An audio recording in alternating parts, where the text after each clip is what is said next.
Hello everyone, and it is Little Nightmares Behind the Scenes. At an Liberation Meat Market, thanks win at the carcass and finally finding out where all those Air Jordan retro Oreos went to graphics art. First, I can say this game is really at any time no damn slouch.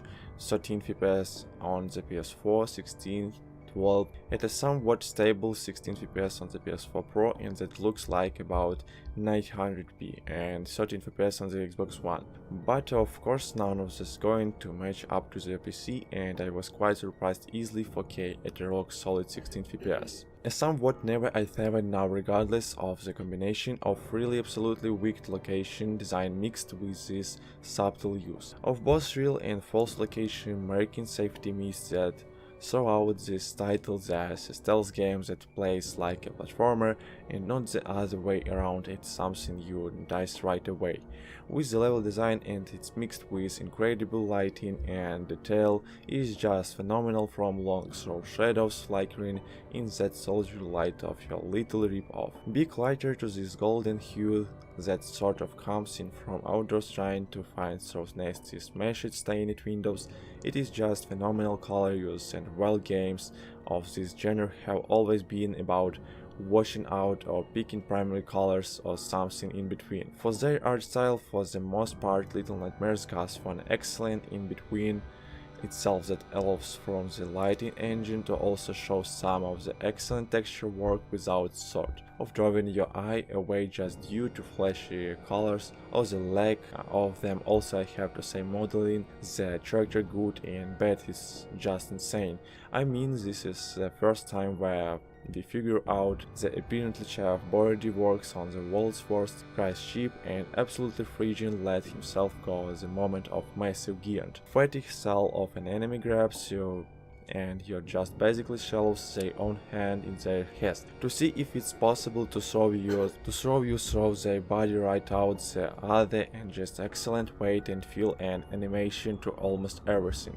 How now that does not mean it's all perfect, there are a number of low detail textures right next to the really awesome ones, and it's in many places, and there is a couple times where the location were a little bit some to negotiate, especially with this camera system. Overall, so I have to say, this is a game throw and throw.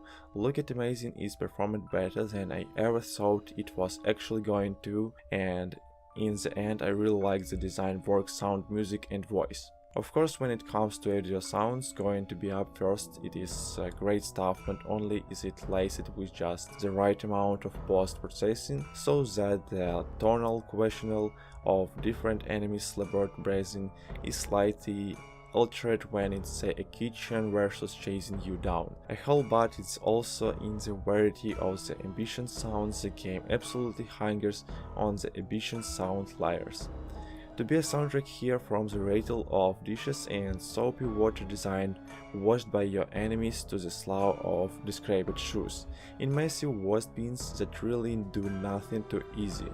The feeling that you are seeing absolute genocide, really great sound works. So out music, yeah, so there is barely, and there is this ambient layer, then you can pick up some of the time, but it's usually just going in between and above and below the layered sound work. So work I talked about a second ago, now the few times it does creep up, it's when you are being chased off, searched for the eats.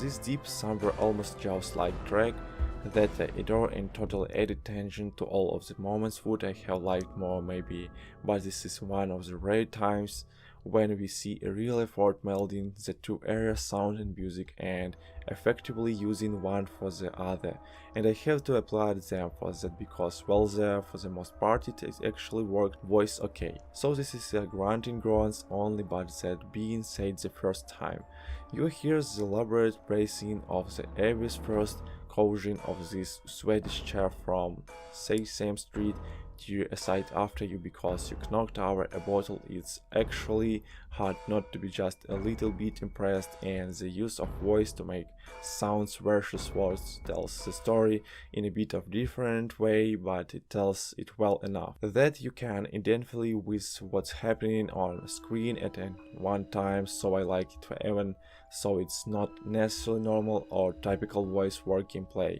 While the story might be complex, the gameplay isn't, and so from the beginning to its very end, Little Nightmares does one thing and it does it well. It allows you to progress with very little backgrinding for the most part across the massive location as you try to find out why a little girl you are playing and apparently another race of Dunes cap wearing gnomes are getting. Thanks for watching, subscribe to my channel and press like button.